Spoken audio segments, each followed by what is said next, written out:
Assalamu qarindoshlarım, men Mihray Rahman, kitob o'qish munbiri avlodlar turbetidan sizga payg'ambarimizning hayot tarihi haqidagi sirani, ya'ni şېرىن buloqni bevosita o'qib tarqatyapman. Undaq bo'lsa, diqqatimiz navbatdagi temada bo'lsin. Biz oldingi qismda o'qib Zubayr qal'asining ishg'ol qilinishi degan mazmunda to'xtagan edik. Undaq bo'lsa, diqqat beraylik.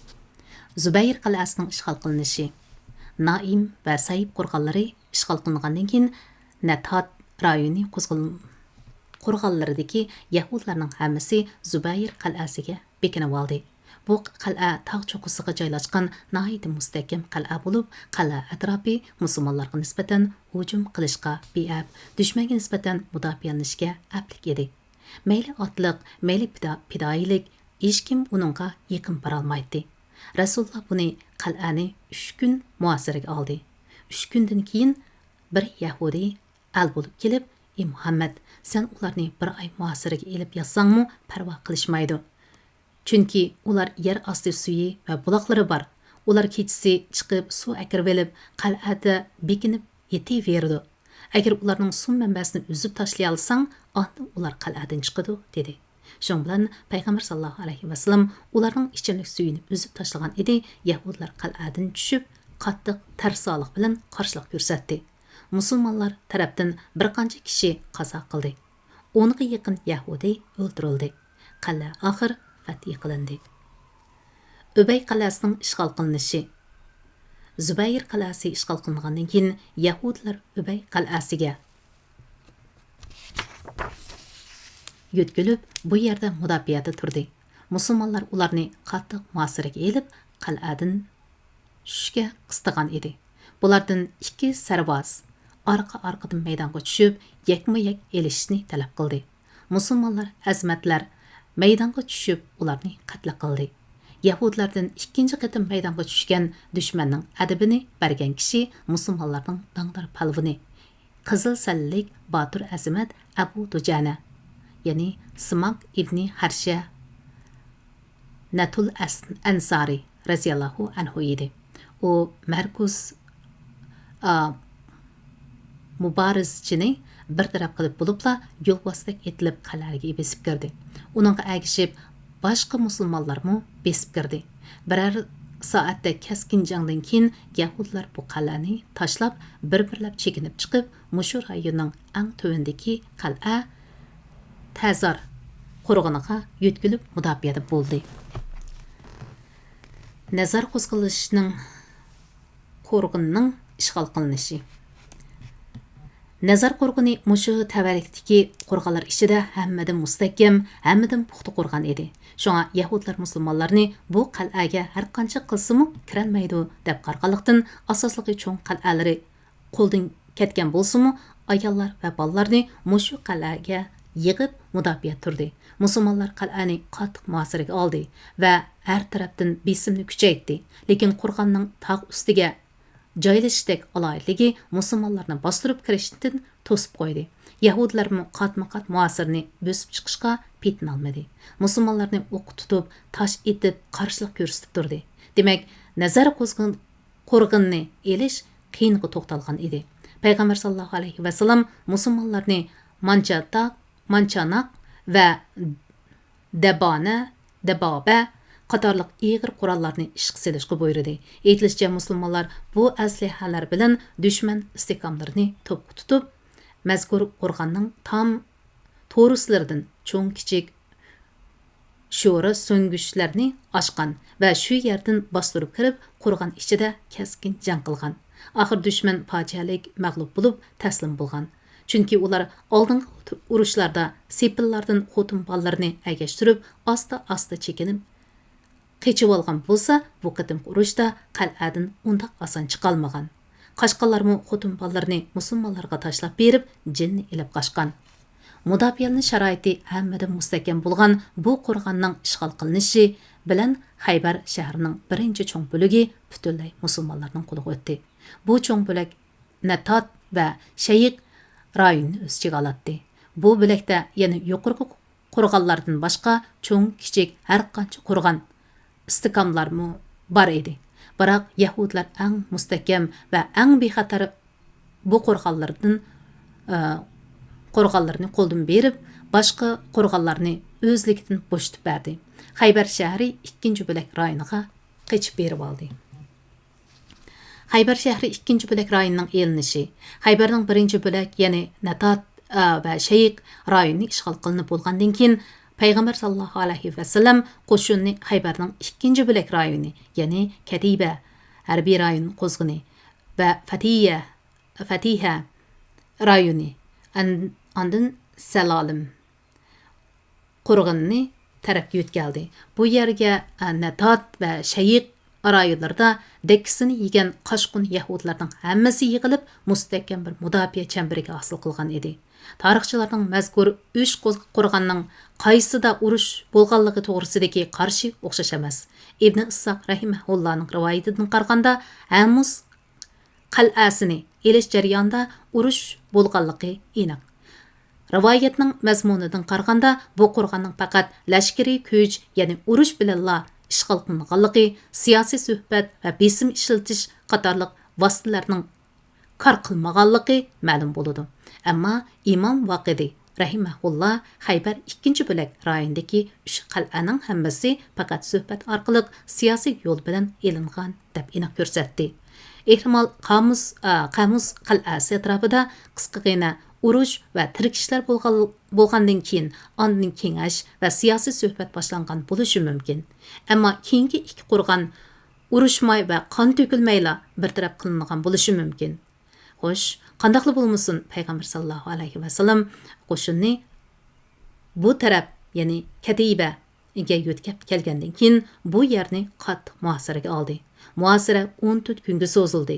Yahudlar qo'rg'onlardan chiqmay yetiverdi.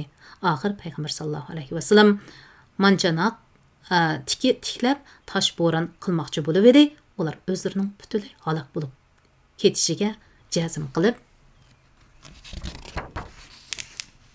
Payg'ambar sallallohu alayhi va sallamga sulhiy tuzish taklifini sundi.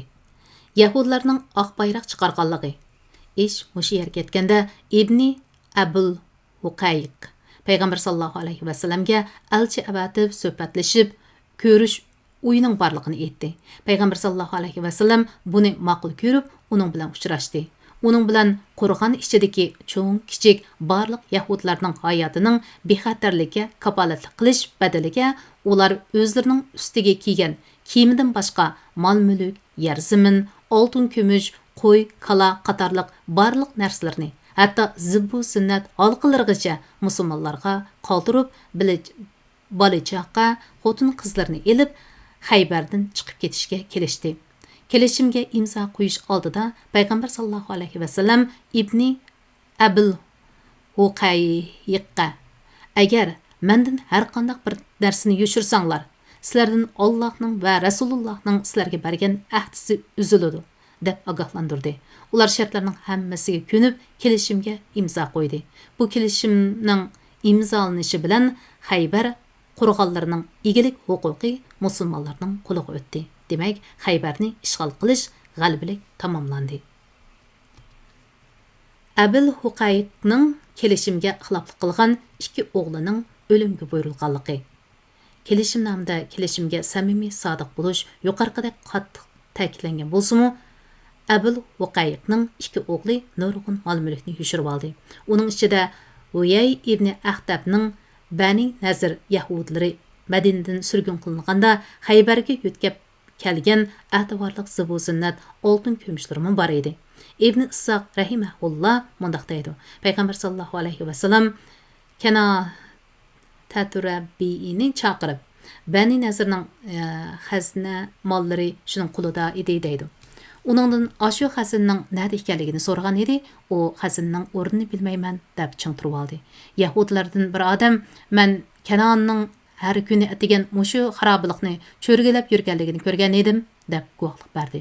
Shunga Payg'ambar sallallohu alayhi va sallam Kanoniga navoda ashu mollarning sening mollarni sendan tepib olsam, qallangni olsam bo'lamdi deb so'ragan edi. Kanona bo'ladi deb javob berdi. Payg'ambar sallallohu alayhi va sallam xarobliqni qazishga buyurdi. Natijada u yerdan Bani Nazir mollarining bir bo'ligi tepildi. Ondan uningdan qolgan qismi so'ralgan edi, u aytib berishga unamadi. Shunga payg'ambar sallallohu alayhi vasallam uni Zubayr radhiyallohu anhuga berib, uni adabligin, u yushirib qo'ygan narsalarni tepib olayli dedi. Zubayr radhiyallohu anhu uning ko'krigiga urib, uni o'ldirib qo'ygan taslaq oldi. Ondan uni payg'ambar sallallohu alayhi vasallam Muhammad ibn Maslama radhiyallohu anhuga topshirib bergan edi. Muhammad ibn Maslama radhiyallohu anhu uni qerindishi Mahmud ibn Maslama radhiyallohu anhuning qisas uchun o'ldirdi. İbn Qayyim rahimahullah mundaq degan. Payg'ambar sallallohu alayhi vasallam Abul Uqaynning ikki o'g'liga ölüm cezası berdi. Çünkü ularning ahdiga xiyonat qilganligi, Kanonning bir navr tuqqini, ya'ni uning tog'asining o'g'li iqror qilgan edi. Payg'ambar sallallohu alayhi vasallam, ya'ni Ubay ibn Axtabning qizi Sufiyani o'lja oldi. U Abul Uqaynning o'g'li Kanonning qulida bo'lib, ularning bir takiga bosh qo'yguniga uzun bo'lmagan edi. Xaybar g'animatlarining taqsim qilinganligi.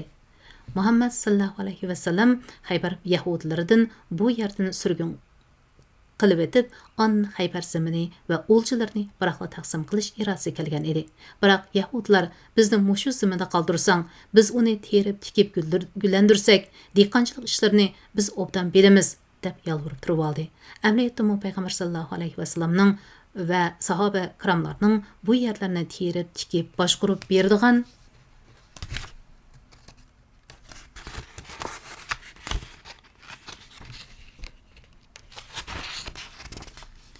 mulozim chakarlari yo'q edi.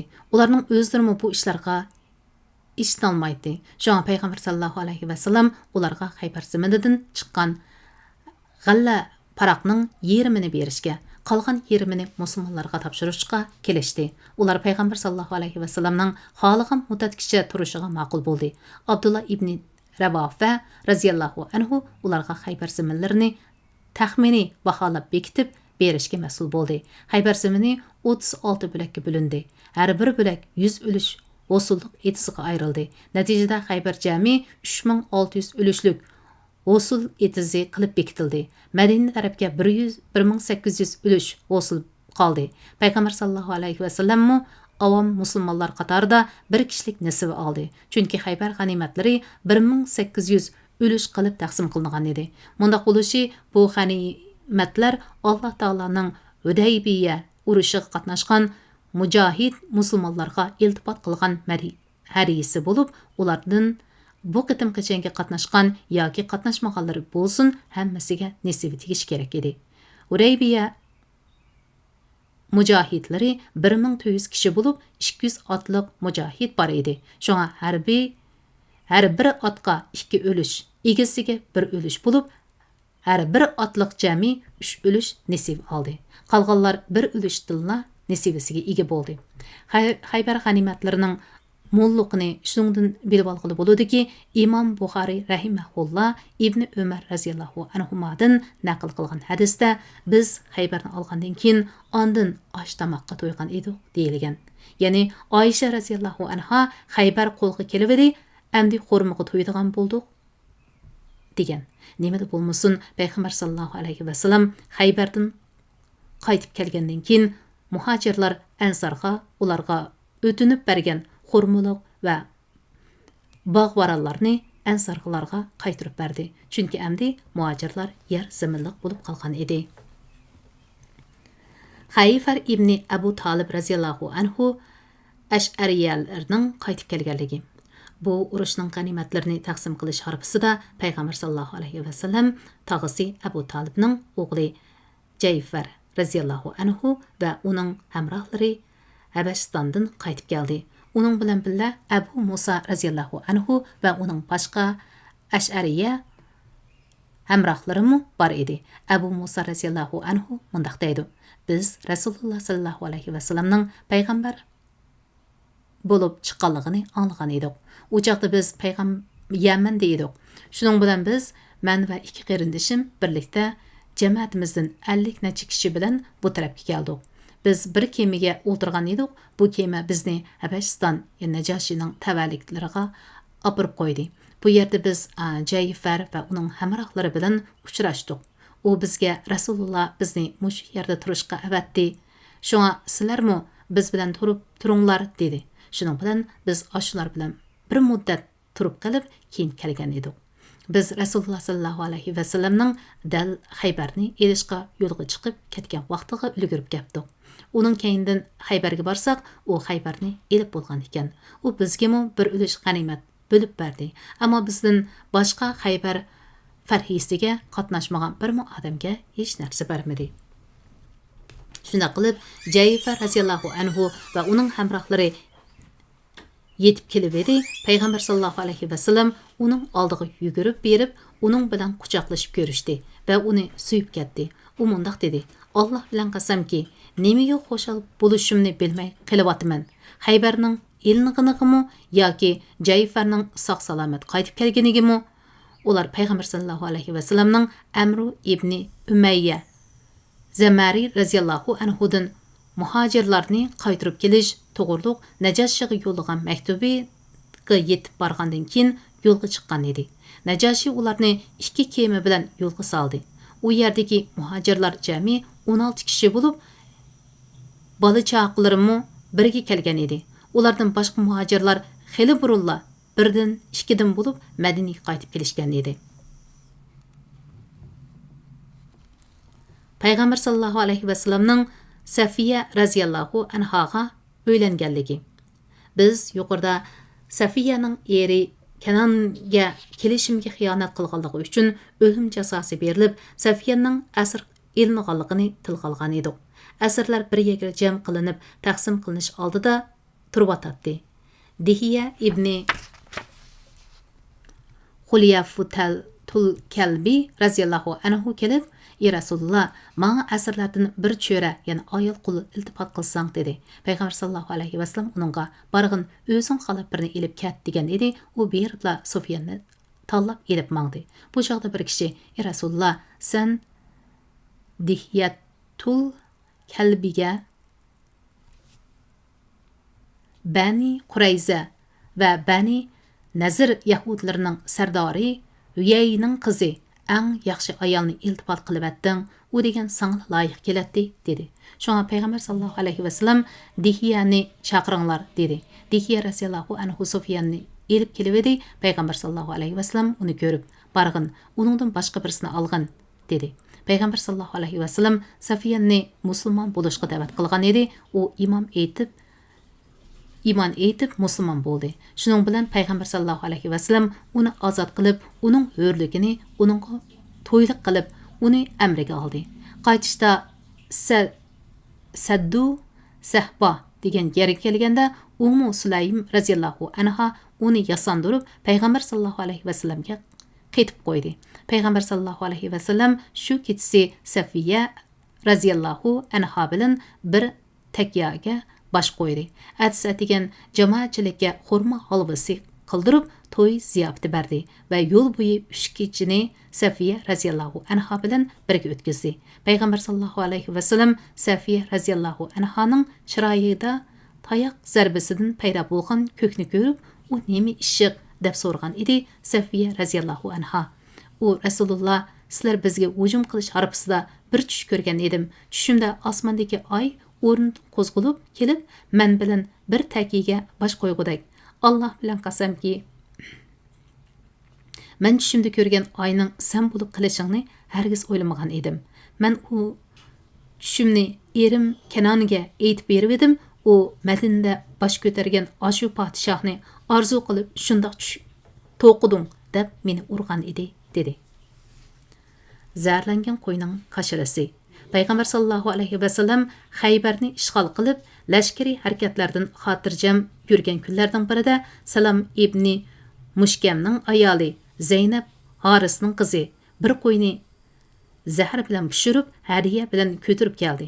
U xotun Payg'ambar sallallohu alayhi va sallamning qo'y siniqqa amroq ekanligini ko'rib o'qib, shu yerga zaharni ko'proq silib va boshqa yerlarini zaharlab elib kelgan edi. Go'sh Payg'ambar sallallohu alayhi va sallamning oldida qo'yilib edi. U sonni ajırtib olib, eg'izga bir tishlam silib ozroq chaynabla tükürübətdi və o ustaxan manga özünün zərlənganligini xəbər qildi, dedi. Ondan Zeynəbni chaqirtib so'ra qilgan edi, u gunohini e'tirof qildi. Payg'ambar sallallohu alayhi vasallam nima uchun bunday qilding degan edi. U agar u podshoh bo'lsa o'ladi, aram topimiz, navoda haqiqiy payg'ambar bo'lsa ta'sir qilmaydi, uningga agishimiz deb qilgan deb turib oldi. Shunga payg'ambar sallallohu alayhi vasallam uning gunohini o'tdi. Payg'ambar sallallohu alayhi vasallam bilan billa hiliqi go'shtdan yeganlar ichida Baroyi ibn Ma'rurning o'g'li Bishri raziyallohu anhu bor edi. U bir tishlam yutib solganligi uchun o'lib ketdi. U xotiniga o'lim jazosi berilganligi va kechirim qilinganligi haqidagi rivoyatlar o'xshash emas. Shunga tarixshunoslar payg'ambar sallallohu alayhi vasallam avval uni kechirim qilgan edi. Bishri o'lib ketgandan keyin qisos uchun u ayolni o'ldirdi degan fikrga kelishdi. Xaybar jangida ikki tarafdan o'lganlarning soni to'g'risida. Xaybar urushida musulmonlardan qazo qilganlarning umum soni 16 kishiga yetdi. Buning ichida Quraysh qabilasidan 4 kishi, Aslam qabilasidan 1 kishi, Xaybarlik 1 kishi, qolganlari ansarlardan edi. Yana bir rivoyatda musulmonlardan qazo qilganlarning umum soni 18 deyiladi. Alama Mansur Furi rahimahullah 19 odam deydi. U mundaq deydi: "Men inchikilib tekshirib izlangandan keyin qazo qilganlar qatorida 23 kishining ismini topdim. Ularning birini İmam Tabari rahimahullah, yana birini İmam Vaqidi rahimahullah zikr qildi. Bularning biri zaharlangan qo'yni yeb silib o'lib ketgan kishidir. Keyingi biri Badrda o'ldirilganmi yoki Xaybarda o'ldirilganmi aniq emas. Ammo Yahudlarning o'lganlarining soni 93 kishidir. Fadak. Payg'ambar sallallohu alayhi vasallam Xaybarga yetib beribla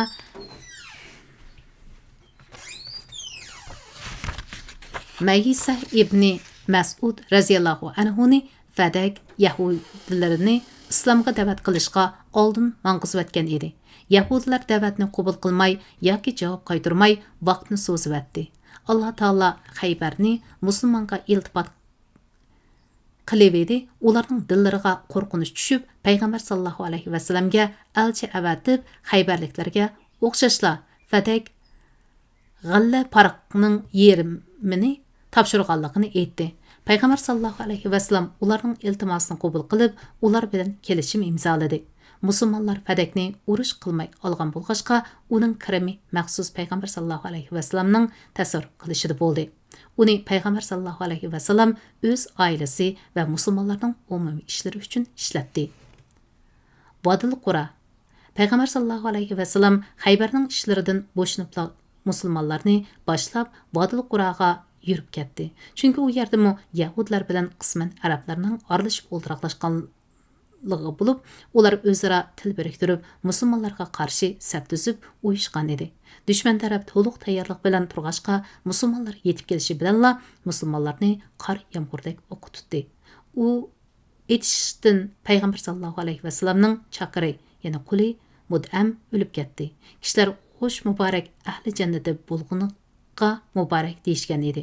Payg'ambar sallallohu alayhi vasallam yo'qsu, undaq bo'lmaydi. Alloh bilan qasamki, u Xaybarda taqsimotga qo'yilmay turib, cho'ntikiga silib olgan tunchapan uningga o't yoqadi, dedi. Buni anglab kishilardan biri bir tal tana, yana bir tal yoki ikki tal bo'qish ko'tirib kelib jamoatga topshirdi. Payg'ambar sallallohu alayhi vasallam bir dona o't bo'qish yoki ikki dona o't bo'qish deydi. Ondan payg'ambar sallallohu alayhi vasallam qo'shuni jangga safarbar qildi va qismlarga bo'lib saf tuzdi. Jang tug'uni Said ibn Ubada raziyallohu anhu tutqizdi. Qismlarning amallaridan birini Ubab ibn Munzir raziyallohu anhuga, yana birini Sahil ibn Hanif raziyallohu anhuga va yana birini Abbas ibn Bishri raziyallohu anhu tutqizdi. Ondan harakatga o'tib, ularni islomga, ya'ni taslim bo'lishga chaqirdi. Ular taklifni rad qilib, yakma-yak elishga odam chiqardi. Musulmonlarning uningga qarshi Zubayr ibn Avvam raziyallohu anhu maydonga chiqib, ayol qolmay o'z raqibisini o'ldirdi. Düşman tarafdan yana biri sakrab chiqqan edi, uni afchilik bilan ujuqtirdi. Arqadan yana biri chiqqan edi, uningga qarshi Ali ibn Abu Talib raziyallohu anhu maydonga chiqib, uni qo'g'lab yurib chepivatdi. Ali raziyallohu anhu maydonga bir chiqqicha, ulardan arqadan maydonga tushgan 11 odamni qilishlab yo'qotdi.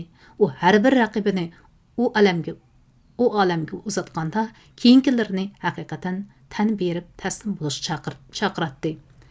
Her namazning vaqti bo'lganda Payg'ambar sallallohu alayhi va sallam sahobalar va jamoat bo'lib namoz o'qish uchun chedirga qaytatdi. Namozni ado qilib bo'lgandan keyin yana qaytib kelib, ularni taslim bo'lishga da'vat qilib, kechqurgacha jang qilatdi. Bir kuni atdigan kun chiqish oldida ularga hujum qo'zg'agan edi, ular qo'llaridagi barliq narsa keraklarni topshirib taslim bo'lganlikni jakarladi. Payg'ambar sallallohu alayhi va sallam vali Qur'oni g'olib qo'shin bilan egallab, ularning mollarini g'animat oldi va nurg'un uy saramjon, raxt, matolarga ega bo'ldi. U yerda 4 kun turib, g'animatlarni sahobalarga taqsim qilib berdi. Yer, zimin, dal-daraq, o'zim xurmalarni yerlik aholilarga haybirliklarga bilan kelishgandek tang sheriklikka berib berdi. Taymoyi yahudlari avval haybarliklarning orqadan fadak vadil qo'llarning bir-birlab taslim bo'lishganlarini anglab, o'zligidan musulmonlarga elchi avatib, sulhi talab qilishdi. Payg'ambar sallallohu alayhi va sallam ularning iltimosini qabul ko'rib, ularning mol-mulk, yurt mahallasiga tegish qilmadi va ularga tuvandagidek ommalik maktubi yozib berdi. Xatni Xolid ibn Said raziyallohu anhu yozdi. Bu Allohning elchisi Muhammadning Bani Adiya xalqiga yezib bergan putuknomasidir. Bani Ariya xalqi musulmonlarning himoyasida bo'ladi. Ular musulmonlarga bosh topshiradi. Ular ahdiga vafo qilsa, izzat hurmati daxliga uchirmaydi. Yurt makonlardan qo'g'lab chiqarilmaydi. Kecha fursat, kunduz hisob kitob va salom. Madinaga qaytish. Sulhdan keyin Payg'ambar sallallohu alayhi va sallam Madinaga qarab yo'l oldi. Yo'l ustida bir kechasi bir hazog'icha yo'l yurib, kecha og'irlashaydigandala ondan uxlash uchun bir qunalg'o'g'i kelib tushdi va Bilalga "Sen bugun uxlamay bizni bomdodga uyg'otgin" deb topiladi. Bilal to'yg'isining to'qimiga yo'linib, xeli bir vaqtgacha uxlamay o'tirgan bo'lsa-mu, oxiri ko'zi ixtiyorsiz uyquga ketib qoldi. Hatto quyosh nuri ularning yuziga tushganga qadar ulardan bir odam uyg'onmadi. Shundaqdimi, eng baldir uyg'ongan kishi yanla Payg'ambar sallallohu alayhi va sallam bo'ldi. U uyg'onibla ittik o'rnidan turib, boshqa bir vodiga chiqib namoz o'qidi. Ba'zi tarixchilar bu voqea boshqa bir safarda yuz bergan deyishadi. Xaybar urushining tafsilotiga inchikilab nazar solganimizda, Payg'ambar sallallohu alayhi va sallam bu urushdan Hijriyaning 7-yili, safar oyining oxirlari Rabiul avvalning boshlari qaytib kelganligi ma'lum bo'ladi. deyilibdi. Abbon ibn Said qo'shuni. Badaviy arablar bulongchilik va qaroqchilik qilish uchun musulmonlarning bequtilishini kutib, Madina atrofida yaylab yurayotgan bir paytda Payg'ambar sallallohu alayhi va sallam harom oylari o'tib ketgandan keyinmi yana beparvolik qilib Madinani lashkari kuchdan xoli qo'yish hargiz oqilonlik bo'lmaydiganligini har qanday bir harbiy mutaxassisdanmi obdaroq biladi. Shun u Xaybarga yetib borgan hamon Najdi tarafdagi bulongchilik va qaroqchilikqa odatlangan qir arablariga zarba berish uchun Adbon ibn Said raziyallohu anhu boshchiligida qo'shin avatgan edi. Abbon raziyallohu anhu o'z vazifasini muvaffaqiyatli ado qilib, Odul Xaybarga qaytib, Payg'ambar sallallohu alayhi va sallam bilan uchrashdi. Bu chaqda Xaybar elinib bo'lgan edi. U qo'shin shu yili safar iyida avatilgan bo'lish ehtimolligi yaqin. Bu qo'shin to'g'risida Sahihul Buxoriy demu hadislar naql qilingan deb izohat beribdi. Әмдегі мәзмунда біз Hicriye'nin 7. yılı yüz bergen janglar ve avatilgen koşullar degan mazmunga kelamiz. Vaqt munosabati bilan bevosita o'qib tarqitishni mushada to'xtatay. Hammanglarning diqqat berganiga rahmat. Andan izoh berib qo'ydigan narsa uyda uning ustiga bevosita anglitish bo'lgandan keyin bolalar chiqib kirib eshiklar ichilib yepilib degandek bir az shavqin ovozlarimi qo'shilib qolgan bo'lishi mumkin. To'g'ri tushunishinglarni, afu qilishinglarni umid qilaman. Unda bo'lsa, Allohga omonat. Atiliga yana diqqatinglarni davomli bevosita o'qitishga qaratishinglarni umid qilaman.